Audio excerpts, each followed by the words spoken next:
With a news update on WHTC Holland's Cool FM, I'm Gary Stevens. A three-vehicle pileup on the way to the beach late yesterday morning landed two teenage girls from Holland in the hospital. No names were disclosed as first responders were dispatched around 11:10 a.m.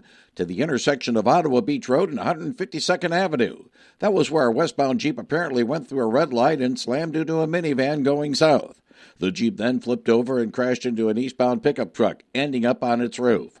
The 17-year-old driving the Jeep, along with an 18-year-old passenger, neither of whom were buckled up, were taken to undisclosed local hospitals for treatment, while a 16-year-old Holland boy driving the minivan, along with the driver and a passenger in the pickup truck, only described as being from New York State, were not hurt.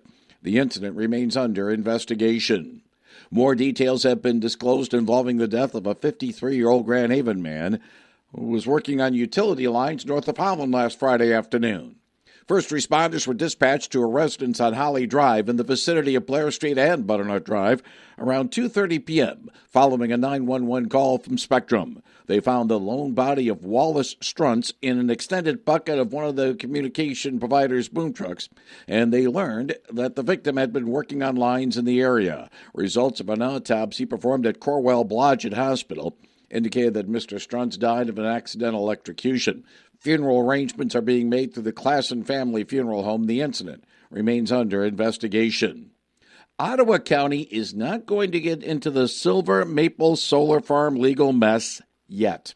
During Tuesday's monthly meeting, the county board heard from residents supporting a lawsuit filed by Zeeland Township challenging the constitutionality of State Public Act 233, which preempts local control over the regulation of wind, solar, and energy storage facilities. The litigation stems from a proposed 250-megawatt project encompassing over 1,900 acres across both Zeeland and Jamestown Townships. Zeeland Township sent a letter to the county board last week asking that the county become an intervener in the case, citing a state court of appeals decision that broadened the definition of an affected local unit, which would allow the county to be involved. However, Board Chairman Josh Brugger of Grand Haven explained that because RWE Americas is currently suspending its efforts on the state level to secure approval for this project, the governing panel will stay its hand on the matter for the moment. While the circumstances are unique, our processes at the county are already in place, and we are ready to address the issue in the event that the application is reactivated. Zeeland Township's lawsuit was filed earlier this month at the 20th Circuit Court at Grand Haven. Fixing the roads has been the mantra of the Gretchen Whitmer administration during her 8 years in the governor's mansion. On Tuesday, the County Road Association of Michigan disclosed results of its annual survey of the state's 83 county road agencies. The 2025 County Road Progress Report found that 68 fewer miles of roads were improved last year versus 2024, a 1% decrease in improvements on the 90,000 miles of primary and local roads under county road agency jurisdiction. It was the first time in the 11 years of the canvassing in which the number of miles of roads improved decreased year over year. However, things are changing, says Alex Doty of the Ottawa County Road Commission, thanks to changes the legislature made in 2025 as to how roads are funded in Michigan. This year, we have a lot of additional projects that we've accomplished and are doing because, fortunately, last year the legislature accomplished the new road funding package, and so that allowed us to do more this year than last year, and I think that's hopefully the trend moving forward. County Road Association officials believe that big things should be happening in 2027. A financial boost for non-motorized vehicles and pedestrians along the lake shore is coming from Lansing. Yesterday, the Michigan Department of Transportation announced the commitment of around $4.6 million in Transportation Alternatives Program grants for 3 projects in West Michigan. The Ottawa County Road Commission will receive $1.7 million for separated pathway construction in the Allendale segment of the Grand River Greenway Trail, while the Allegan County Road Commission is getting over $820,000 for building pedestrian and bicycle facilities near Pullman Elementary School as part of its Safe Routes to School project.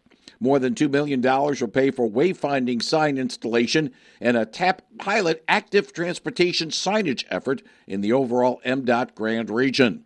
The grants come from federal transportation funds designated by Congress for state-approved projects, and there are 3 annual application cycles for securing these grants. A Muskegon woman is suing a Taco Bell franchise operator and 2 produce companies after allegedly becoming sick during a multi-state cyclospora outbreak.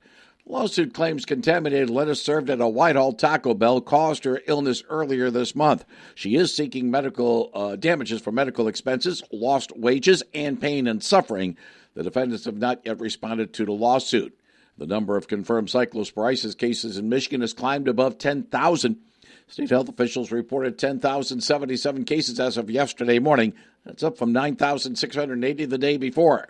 The outbreak has been linked largely to contaminated lettuce and bagged salads, although health officials say the true number of infections is likely higher. Residents are being urged to avoid pre-cut lettuce and contact a doctor if gastrointestinal symptoms, persist. A Muskegon area man has been sentenced to more than 17 years in federal prison for sexually exploiting minors. Prosecutors claim 59-year-old Robert Allen Mark used hidden cameras over several years to record at least 8 girls while they were changing or showering. Mark had served as a Boy Scout leader and later volunteered with groups that included female scouts. He pled guilty earlier this year and was sentenced to 208 months in prison. Gerald R. Ford International Airport in Grand Rapids is preparing to launch a new baggage handling system. The first phase of the project opens on September 9th as part of the airport's Elevate expansion plan. Airport officials say the system will increase baggage capacity and improve passenger flow. The overall modernization project totals more than $700 million. Western Michigan University's newest residence hall, Valley Oaks, was officially unveiled to the public during a ribbon-cutting ceremony in Kalamazoo yesterday. At 274,000 square feet, the 4-story Valley Oaks, the largest mass timber project in the state of Michigan. Valley Oaks, located on the former site of Harrison Stinson and Eldridge Fox Halls, known as Valley 3, behind the Valley Dining Center. The hall will be home to approximately 1,000 first-year students, offering pod-style housing that includes single, expanded single, and double room options and single-occupancy bathrooms. The hall's first residents will move in at the end of August. I'm Ken Delaney. A new report details decades of alleged sexual abuse involving students and campers at the Interlochen Center for the Arts. The 2-year investigation collected accounts from 70 alumni and identified allegations involving 47 adults, including former donor Jeffrey Epstein. The alleged incidents date from the 1960s through the 2010s. None of those accused are currently employed by Interlochen. The names of those identified in the report have been provided to the Grand Traverse County Prosecuting Attorney's Office for possible review. State Attorney General Dana Nessel is joining a bipartisan push to crack down on illegal robocalls. The second-term Democrat, along with attorney generals from across the country, have urged the FCC to tighten rules that would require phone companies to better verify their customers and block scammers from accessing legitimate phone numbers. The effort comes after Americans received nearly 30 billion scam calls and texts last year, losing almost $2 billion to scamsters. Federal Reserve Chairman Kevin Warsh says the U.S. economy is showing impressive resilience.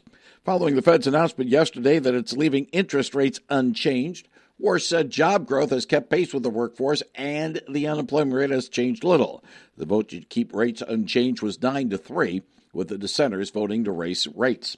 Dr. Brian Long, Director of Supply Management Research with the Seidman College of Business at Grand Valley State University, was not surprised with the central bank staying the course right now. Another person in that position might have decided to raise rates because of the increase that we have seen in inflation, still way above their 2% target. But at the other hand, they are under a tremendous amount of political pressure right here. The next rate decision will come in the middle of September. Colton Cowser's 12th inning single played at the winning run as the visiting Baltimore Orioles overcame a 7-0 deficit to outlast A.J. Hinch's Tigers at Comerica Park yesterday 10-9. It sucks when it starts to evaporate, and you're still in the game. We had plenty of chances to win the game even after the lead was lost. And you got to avoid the temptation to try to hold on and instead continue to be the aggressor. But I don't really have a word to describe some emotion. You probably see it. Detroit faces the Athletics in Sacramento tomorrow evening with broadcast time at 9:15 p.m. on WHTC Holland's Cool FM. Ivan Herrera's 2-run double climaxed a 3-run St. Louis 10th inning as the Cardinals rallied past the visiting Chicago Cubs last night 3-2. We didn't do, anything for 9 innings, essentially offensively. They had a couple more rallies, but didn't do much either. It was a good game, and they had some big at-bats in the 10th. The series at Busch Stadium concludes this afternoon.